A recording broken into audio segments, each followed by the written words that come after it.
Hello everyone, welcome to my channel engineering UPSC. दोस्तों, इस video को बनाने का जो पर्पज़ है वो ये है कि क्यों आप लोगों का जो स्कोर है वो 60 to 70 पर दोस्तों स्टक होकर रह गया है। क्यों दोस्तों आपने इतना सारा रिवीजन कर लिया है, सही रिसोर्सेज को पढ़ा है, बहुत सारे टेस्ट दिए हैं और दोस्तों आपने एलिमिनेशन टेक्निक को भी फॉलो किया है, पर उसके बावजूद दोस्तों क्यों आपका स्कोर यहाँ पर स्टक होकर रह गया है। दूसरी तरफ दोस्तों कुछ लोग, जैसे कि दोस्तों मेरा स्कोर एक्सेप्शनल कैसे आता है, जैसे आप इस टेस्ट में देख सकते हैं। यहाँ पर दोस्तों रैंक है सेकंड 22,000 लोगों में से और दोस्तों जो मार्क्स हैं वो 122 हैं। दोस्तों ये मेरा सिंगल टेस्ट में स्कोर नहीं है, आप मेरे और टेस्ट दे सकते हैं, क्योंकि अभ्यास के जो टेस्ट होते हैं दोस्तों वो 3 होते हैं हर साल।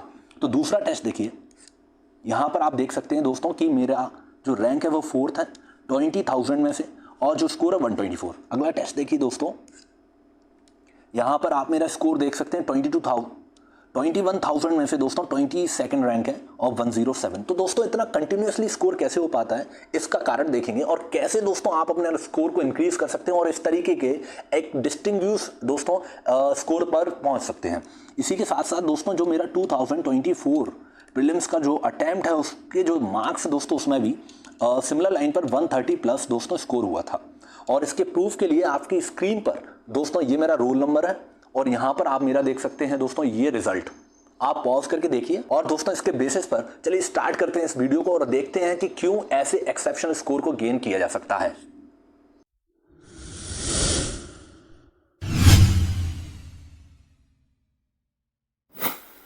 दोस्तों ऐसे अमेज्ड स्कोर के लिए आपको 2 तरीके की स्ट्रेटजी को फॉलो करना पड़ता है, इवन मल्टी डायमेंशनल स्ट्रेटजी इसको बोल सकते हैं, जिसमें दोस्तों एक तरफ होता है टेस्ट सीरीज और दूसरी तरफ होता है दोस्तों beyond test series. Beyond test series की अगर बात की जाए तो दोस्तों इसमें आता है एलिमिनेशन टेक्निक। इस पर दोस्तों हमें कमांड होनी चाहिए और इसके लिए दोस्तों मैंने एक वीडियो बनाई है, आप उसको जाकर के देख सकते हैं, आपकी स्क्रीन पर है, ये आई बटन पर क्लिक करके या फिर दोस्तों डिस्क्रिप्शन में जाकर के आप इसको देख सकते हैं।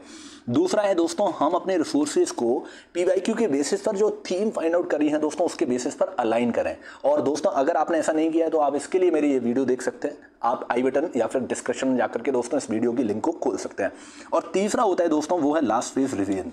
इसमें क्या करना होता है कि दोस्तों हमने जो थीम को फाइंड आउट किया है उन थीम पर 3 से 4 बार लास्ट मंथ में रिवीजन करना होता है, जिसकी वजह से दोस्तों जो हॉट एरिया है उन्हें हॉट एरिया को दोस्तों हम डीप अंडरस्टैंड करें और जिसकी वजह से उसमें से जो डीप क्वेश्चन आ रहे हैं दोस्तों उसको सही करने में सफल हो।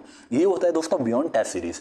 पर कभी कभी क्या होता है दोस्तों, हम इन सब को करने के बाद भी टेस्ट या फिर एग्जामिनेशन में उतना स्कोर नहीं कर पाते हैं जो कट ऑफ क्लियर करा दे। तो इसके क्या कारण होते हैं? सबसे पहला कारण है दोस्तों हम अपने टेस्ट को सही तरीके से अटेम्प्ट नहीं करते हैं और दूसरा कारण होता है दोस्तों हम उसको अटेम्प्ट करने के बाद एनालाइज नहीं करते हैं और एनालाइज करते भी हैं तो दोस्तों हम अपनी मिस्टेक को मैप नहीं करते हैं और मैप करने के बाद दोस्तों हम उस पर काम नहीं करते हैं। अगर ये सब करते हैं तो दोस्तों इसकी वजह से कहीं ना कहीं आपके स्कोर जो एग्जामिनेशन में है, आपका जो मल्टीपल प्रीलिम्स में आपका प्रीलिम्स जो नहीं क्लियर हो रहा है दोस्तों, उनमें से एक कारण आपका टेस्ट हो सकता है। दूसरा कारण है दोस्तों आपका ये, अगर ये आपने कर लिया है तो दोस्तों टेस्ट सीरीज तो आज के बाद दोस्तों आपके जो एग्जाम को अटेम्प्ट करने का जो तरीका है वो बदलने वाला है और आप एक एक्सेप्शनल स्कोर गेन करने वाले हैं इस अटेम्प्ट में। तो चलिए स्टार्ट करते हैं दोस्तों मेरे यूपीएससी 2024 एग्जाम में मैंने किस तरीके से उसको फॉलो किया था उस स्ट्रेटजी से। ये है दोस्तों यूपीएससी 2024 का जो प्रीलिम्स है उसका लास्ट पेज और यहाँ पर आपने देखा होगा कि मैंने कुछ ऐसा लिखा है जो आपकी समझ के बाहर है। यहाँ पर दोस्तों मैंने कुछ ऐसे क्वेश्चन को डिवाइड किया है कि जैसे कि क्वेश्चन 1 यहाँ पर कुछ लिखा है, क्वेश्चन 2 कुछ ऐसा लिखा है, मेन लिखा है, लेफ्ट लिखा है। ये क्या लिखा है दोस्तों आगे हम वीडियो में समझने वाले हैं, पर सबसे पहले ये देखते हैं दोस्तों हमें अपना क्वेश्चन के जो स्टार्ट करना है क्वेश्चन पेपर में वो कहाँ से करना है। इसके पीछे दोस्तों मैं आपको एक बताना चाहूँगा मैं क्या करता था। मैं दोस्तों ऐसा करता था कि मुझे जहाँ भी एक भी ऐसा पेज दिख जाए जहाँ पर मुझे दोस्तों उस पेज के सारे क्वेश्चन आ रहे हो मैं वहीं से स्टार्ट करता था। इसका दोस्तों साइकोलॉजिकल कारण समझिए, क्योंकि दोस्तों आपको स्टार्ट करना है और स्टार्ट में सबसे ज़्यादा दोस्तों नर्वसनेस रहती है और नर्वसनेस को रिड्यूस करने के लिए दोस्तों ऐसे एरिया से स्टार्ट करना होता है कि जहाँ से आपका कॉन्फिडेंस बूस्ट हो सके और जिसकी वजह से दोस्तों आपका माइंड एक्टिव रहे। अगर दोस्तों आपको अपना माइंड एक्टिव रखना है तो आपको कैसे एरिया से स्टार्ट करना है जहां से दोस्तों आपको सबसे ज़्यादा आ रहा हो। तो दोस्तों मैं ऐसा पेज ढूंढता था स्टार्टिंग में, दोस्तों मैं स्किम थ्रू करता था पूरे पेपर को और ऐसा पेज ढूंढ रहा था दोस्तों जहां से मुझे सबसे ज्यादा क्वेश्चन आ रहा हो, जिसकी वजह से दोस्तों मेरा माइंड एक्टिव हो जाए। तो दोस्तों मुझे तो यूपीएससी 2024 में पहला ही पेज मिल गया था, क्योंकि दोस्तों मुझे ये भी क्वेश्चन आ रहा था, ये भी आ रहा था, ये भी आ रहा था, और देन ये और ये भी दोस्तों सारे के सारे मेरे सही भी हुए और सारे दोस्तों मुझे आ रहे थे। तो स्टार्ट कहां से करना है? स्टार्ट वहां से करना है दोस्तों जहां से आपको सबसे ज्यादा क्वेश्चन आ रहे हो या फिर मैक्सिमम सारे क्वेश्चन आ रहे हो, वहां से दोस्तों आपको स्टार्ट करना है। अब जैसे ही दोस्तों हमने कॉन्फिडेंस गेन किया है और दोस्तों मुझे पहले ही पेज पर सारे क्वेश्चन आ रहे थे, तो दोस्तों मैंने यहाँ से स्टार्ट किया और 100 तक गया, और जहाँ भी दोस्तों मुझे क्वेश्चन कंप्लीटली आ रहा था मैंने दोस्तों OMR पर फिल कर दिया। इसके बाद क्या किया कि दोस्तों जो भी क्वेश्चन नहीं आ रहे थे दोस्तों उसमें लगाया मैंने रिस्क रिडक्शन स्ट्रेटजी। इसका मतलब ये है दोस्तों कि हम यहाँ पर आप देखिए कि हमने क्वेश्चन को रिस्क के अकॉर्डिंग दोस्तों रिस्क के अकॉर्डिंग उनको डिवाइड किया है, जिससे हम अपने रिस्क को रिड्यूस कर सके। और दोस्तों यही है एक तरीका जिससे मार्क्स को दोस्तों सिग्निफिकेंटली इंक्रीज किया जा सकता है। अगर आपने सारा काम किया है और आपके मार्क्स इंक्रीज नहीं हो रहे तो दोस्तों कहीं ना कहीं आप रिस्क को सही तरीके से रिड्यूस नहीं कर पा रहे हैं। इस स्ट्रेटजी में दोस्तों हम क्या करते हैं, यहाँ पर आप देखिए कि Q1 लिखा है। इसका मतलब दोस्तों ये कि इस क्वेश्चन का मुझे एक ही ऑप्शन आ रहा है और मुझे दोस्तों अदर ऑप्शन नहीं आ रहे हैं। Q2 का मतलब है दोस्तों कि मुझे 2 ऑप्शन आ रहे हैं और अदर ऑप्शन नहीं आ रहे हैं। Q3 का यहाँ पर या फिर मेन लिखा है दोस्तों मैंने, इसका मतलब ये है कि मैं जैसे ही 1 से लेकर 100 तक जाऊंगा और मुझे दोस्तों जो सेकंड राउंड स्टार्ट करना होगा वहां पर दोस्तों मैं इसी एरिया से स्टार्ट करूंगा। इसका रीजन दोस्तों मैं आपको बताऊंगा अभी। और दोस्तों जो लास्ट है वो है लेफ्ट। इसका मतलब है दोस्तों मुझे कोई भी ऑप्शन यहाँ पर नहीं आ रहा है। यहाँ पर दोस्तों रिस्क कैसे रिड्यूस किया है देखिए, इसमें दोस्तों मुझे एक ऑप्शन आ रहा है तो इसका मतलब दोस्तों यहाँ पर लगभग 66% रिस्क, अगर 3 ऑप्शन का क्वेश्चन है। यहाँ पर दोस्तों यहाँ पर अगर आप देखेंगे तो यहाँ पर 33% रिस्क है। यहाँ पर अगर आप देखेंगे तो दोस्तों लगभग 20% रिस्क है, और सबसे कम रिस्क दोस्तों यहीं पर है। यहाँ पर देखिए 100% रिस्क है। तो दोस्तों इस एरिया को मैं बिल्कुल छोड़ दूंगा क्योंकि 100% रिस्क है। यहाँ पर दोस्तों ये एरिया आप देखिए तो किस तरीके से यहाँ पर 20% रिस्क है। अगर आप दोस्तों थोड़ा सा फोकस करेंगे तो दोस्तों मैंने किसी भी क्वेश्चन को यहाँ पर नहीं छोड़ा है क्योंकि सबसे कम रिस्क है। आप देखिए सर्कल का मतलब ये है दोस्तों कि मैंने सारे क्वेश्चन को सॉल्व किया है। सारे क्वेश्चन में दोस्तों कुछ ना कुछ ऑप्शन लगा दिया है, चाहे मुझे आ रहा है, चाहे मुझे डाउट है, चाहे कुछ भी हो दोस्तों मैंने इसको करने की कोशिश की है। अब दोस्तों यहाँ पर देखिए 33% रिस्क है, तो दोस्तों मैंने उन्हीं क्वेश्चन को किया है जो क्वेश्चन दोस्तों मुझे थोड़ा सा लग रहा है कि आ जाएंगे। यहाँ पर दोस्तों मैंने सारे क्वेश्चन छोड़ दिए, यहाँ पर सारे क्वेश्चन छोड़ दिए। अब 1 मिनट देखते हैं कि दोस्तों मैं ऐसे कैसे डिवाइड करता हूं, इसका डिवीजन पैटर्न देखते हैं।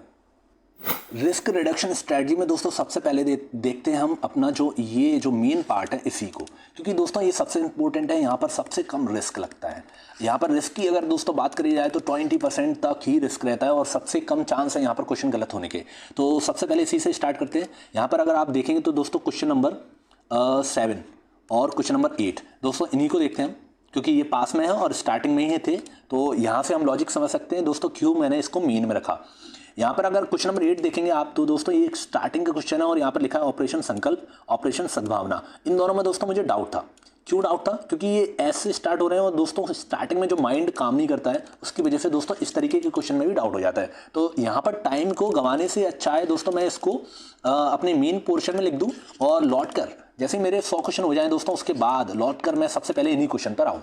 और 7 में देखिए दोस्तों मुझे ये ऑप्शन आ रहा था, ये ऑप्शन आ रहा था। यहाँ पर देखिए आप देख सकते हैं कि डाउट है, मुझे आ भी रहा है नहीं भी आ रहा है। तो दोस्तों ऐसे क्वेश्चन के लिए मैं मेन पोर्शन को यूज करता था और यहाँ पर दोस्तों इसकी वजह से मुझे इन दोनों में डाउट था। हालांकि दोस्तों लौट के आगे मैंने इसको सॉल्व किया था, ये आंसर सही था। तो आप देख सकते हैं कि मेन पोर्शन में ऐसे क्वेश्चन को डिवाइड करते हैं। अब देखते हैं दोस्तों ये Q2, यहाँ पर 2 ऑप्शन मुझे आ रहे हैं। क्वेश्चन नंबर 20 देखते हैं और जिसको दोस्तों मैंने सॉल्व नहीं किया था, और क्वेश्चन नंबर 49 देखते हैं जिसको मैंने लौट के सॉल्व किया था। तो देखते हैं क्या दोस्तों किस तरीके से इसको डिवाइड किया है। क्वेश्चन नंबर 20 देखते हैं दोस्तों। सबसे पहले क्वेश्चन नंबर 20 में देखिए दोस्तों मुझे ये दोनों ऑप्शन आ रहे थे तो मैंने इनको हटा दिया, पर ये दोनों ऑप्शन में मुझे डाउट था और मुझे बिल्कुल भी नहीं आ रहे थे। तो दोस्तों मैंने इस क्वेश्चन को बाद में लौट के आने के बाद भी सॉल्व नहीं किया था क्योंकि यहाँ पर मुझे बहुत ज़्यादा रिस्क लग रहा था। अब 49 देखिए दोस्तों, आगे अगर हम 49 को देखेंगे तो 49 में देखिए दोस्तों यहाँ पर क्या था, मुझे ये ऑप्शन आ रहा था और यहाँ पर जो ये ऑप्शन में डेटा लिखा है, ये डेटा दोस्तों कहीं ना कहीं एलिमिनेशन के बेसिस पे मैंने इसको एलिमिनेट किया है क्योंकि डेटा गलत होता है। तो इसी के बेसिस पे दोस्तों मैंने इसको एलिमिनेट किया है। तो इसको मैंने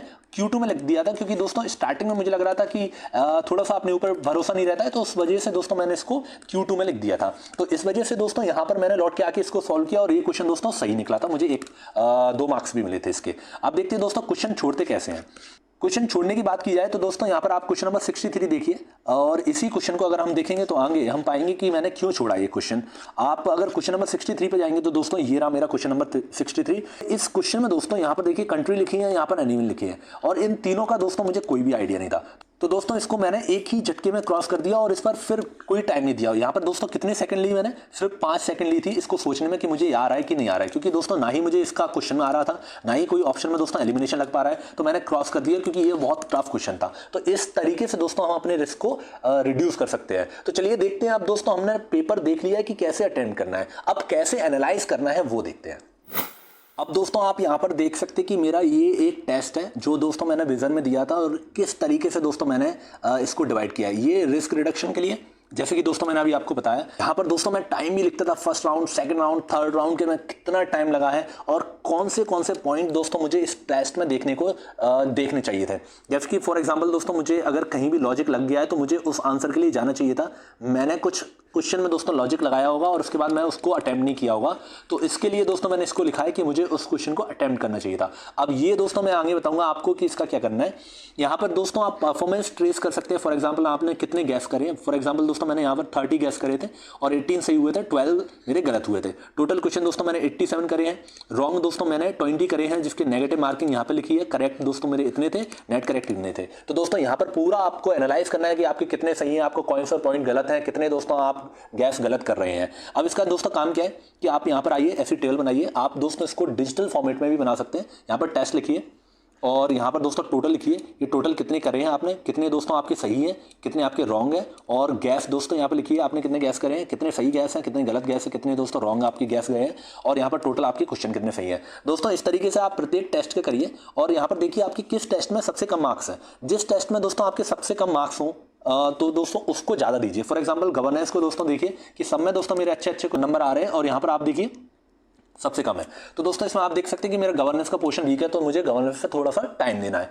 दूसरी चीज़ आप देख सकते हैं दोस्तों यहाँ पर कि मैंने देखा है कि मेरे जो क्वेश्चन है दोस्तों वो मैं ज़्यादा करता हूँ तभी मेरे मार्क्स आते हैं। तो दोस्तों आप इससे टेस्ट कर सकते हैं कि आपने कितने क्वेश्चन करने हैं और कितने अगर आप क्वेश्चन करते हो तो आपके मैक्सिमम मार्क्स कितने आते हैं। दूसरी चीज़ दोस्तों यहाँ पर आप ये देख सकते हैं कि जब दोस्तों मेरे गैस गलत होते हैं, फॉर एग्जांपल मेरे गैस ज़्यादा गलत थे तो दोस्तों मेरा मार्क्स कम थे, तो मेरा दोस्तों जो स्कोर है वो गैस मार्क्स पर, एलिमिनेशन पर डिपेंड बहुत हद तक करता है। तो इस तरीके से दोस्तों आपको एनालाइज करना है कि आपको कितने सही करने हैं, कितने गलत करने हैं, कितने दोस्तों आप गैस लगा सकते हैं। ये सारी चीज़ें डिपेंड करेंगी दोस्तों इसी टेबल पर। तो इस टेबल से आप एनालाइज कर सकते हैं कि दोस्तों आपको कितने क्वेश्चन करने हैं, कितने गलत जाते हैं। और ये दोस्तों किसी से ना पूछे कि मुझे कितने क्वेश्चन करने हैं, खुद चेक करिए कि दोस्तों मेरा कितने क्वेश्चन करने पर मेरे मार्क्स ज़्यादा आते हैं। तो इस तरीके से दोस्तों आपको एनालाइज करना है। अब दोस्तों देखते हैं कि कैसे अपनी मिस्टेक को फाइंड आउट करें, मेरी कौन सी मिस्टेक थी और दोस्तों किस तरीके से उन पर काम किया जा सकता है।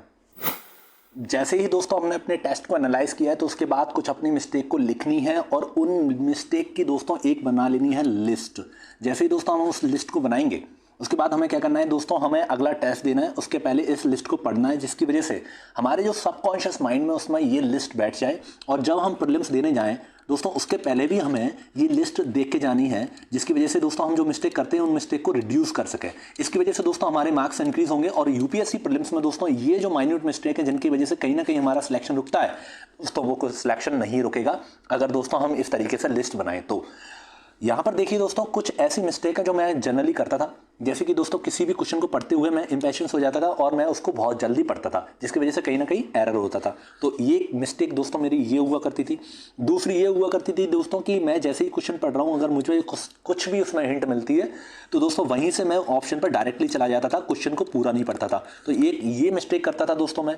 फिर आगे और भी देखिए, एक मिस्टेक दोस्तों मेरी ये हुआ करती थी कि मैं नॉट ओनली असेंडिंग डिसेंडिंग दोस्तों इसमें बहुत ज़्यादा फोकस नहीं करता था और इसकी वजह से कहीं ना कहीं दोस्तों असेंडिंग का डिसेंडिंग, डिसेंडिंग असेंडिंग, नॉट का करेक्ट, ये गलतियां हो जाया करती थी।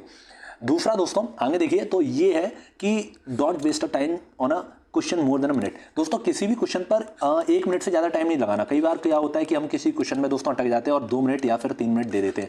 इसकी वजह से दोस्तों कहीं ना कहीं हमारे ऊपर प्रेशर आ जाता है और जिस प्रेशर की वजह से आगे और भी गलतियां होती हैं और जो दोस्तों क्वेश्चन एक रिक्वायर्ड अमाउंट ऑफ टाइम मांगता है उसको लिए दोस्तों हमारे पास टाइम नहीं होता है और जिसकी वजह से कहीं ना कहीं हम प्रेशर में दोस्तों हम एक रॉन्ग ऑप्शन को टिक कर देते हैं। तो इसकी वजह से कहीं ना कहीं दोस्तों हमारे मार्क्स रिड्यूस हो जाते हैं।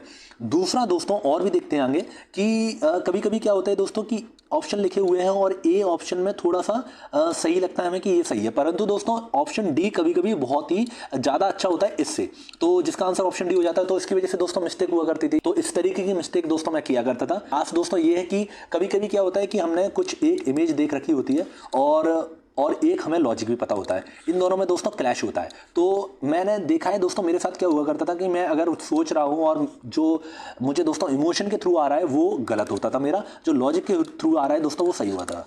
तो यहाँ पर दोस्तों मैं क्या करता था कि जब भी मुझे ऐसा लगता था कि ये मेरे इमोशन से फ्लो हो रहा है और लॉजिक नहीं है तो दोस्तों मैं लॉजिक के ही साथ जाता था। इसकी वजह से दोस्तों मेरे बहुत सारे क्वेश्चन सही होना स्टार्ट हो गए थे। तो ये दोस्तों कुछ ऐसी मिस्टेक थी जिन पर मैंने काम किया, बार बार इन पर दोस्तों सबकॉन्शियस माइंड में डाला और प्रीलिम्स में जब गया तो ऐसी मिस्टेक मैंने नहीं की थी, जिसकी वजह से कहीं ना कहीं दोस्तों मार्क्स इंप्रूव करने में मदद मिली थी। दोस्तों अगर आपको ये वीडियो अच्छी लगी है तो इसको लाइक करिए, सब्सक्राइब करिए, शेयर करिए और दोस्तों ऐसी ही इनिशिएटिव के लिए आप मेरे चैनल से जुड़िए और हम लोग आगे मिलकर के इसी तरीके से और भी वीडियो देखेंगे जिसकी वजह से हमारा इस बार का प्रीलिम्स दोस्तों क्लियर हो सके। Thank you for watching this.